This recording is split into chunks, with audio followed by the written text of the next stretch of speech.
Back to this section or this lecture in which we're going to talk about how to choose niches and products.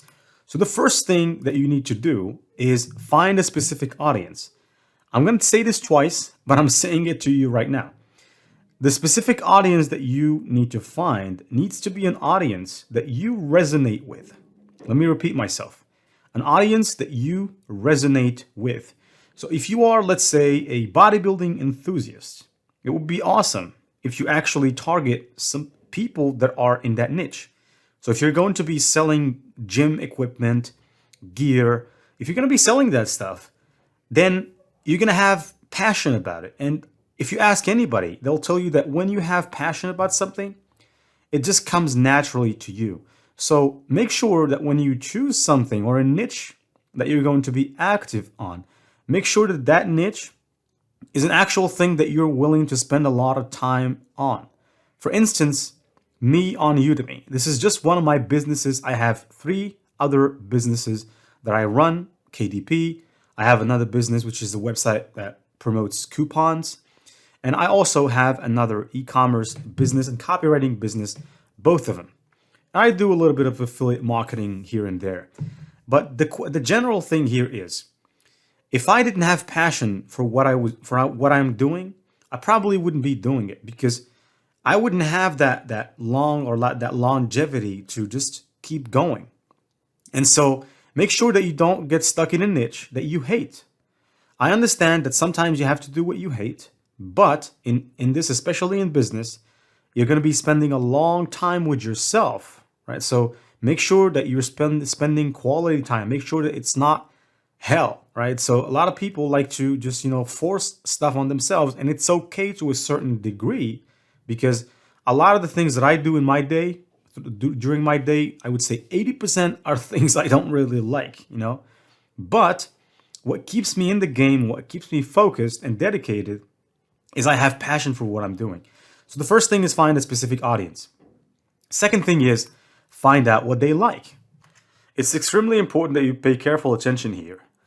The reason why a lot of people don't see sales online, I see this all the time. People come, they say, oh, I opened this store, I did everything right, but something didn't work. I don't know what didn't work. I'm not having any sales. I don't have sales. Well, the thing is, why are you selling stuff that is not sold, that people are not interested in? So here, the thing that you should change if you're not seeing any sales, and this is something I suffered from for a while before I figured things out. And I'm not saying I'm the most successful person in the world, but I figured things out quite to a certain degree. And what I figured is, it's what people like. Go with what people like, right? You'll see this all the time. If you go to YouTube, you'll see YouTubers following the trend. If you go to Etsy to sell designs or to sell ebooks or to sell Excel spreadsheets or to sell anything, Canvas, whatever. If you go there, you'll find that people are selling what people are asking for. So this is another law in dropshipping. You're not going to take a product that people don't want and force it down their throats because nobody's going to want to buy it, all right? So take passion to a certain degree, keep it, but make sure that you don't get too obsessed about a specific product and start obsessing and not thinking about what people want. So put people in your mind first. Think and resonate and empathize with what people would want. Of course, you're going to have to use data. I'm not saying this. But at the beginning, the only data that you have is the data that you can find on websites. And we're going to get to a little bit of that in this course. But generally speaking, just think like this. Whatever people like, that's what I'm going to sell, right? So I'm not going to sell anything that I like. Because it's not about me. It's about people. And last thing or third thing is find products to sell them. So this is the easiest part, by the way, because I hear this a lot. People say, oh, products. This is the trickiest part. I'm not so sure. Not going to really do. I don't know how to find the winning product. This always comes up. I agree with that to a certain extent. The winning product is amazing. I mean, if you could find something that people want and people like, that's amazing. But the product on its own is not the only key. There are a lot of things that go into that. There's how good is your customer service? There is Stuff like, how good is the price? Is it expensive? Is it not expensive? What is the price?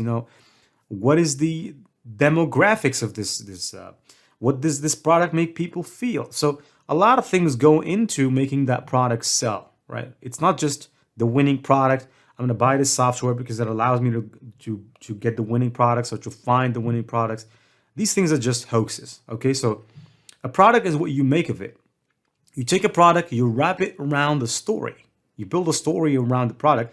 And generally, what I realized is that people don't really buy the product as much as they buy the story around that product. So if you're a good storyteller, if you tell the story in a good way that makes people hooked, that makes people interested, that makes people feel that by getting that product, it's going to make them feel a certain way, then you're going to see much growth, a lot of growth. And of course, this is something that I said I'm going to say for twice. I'm just going to repeat it because I know there is power in repetition.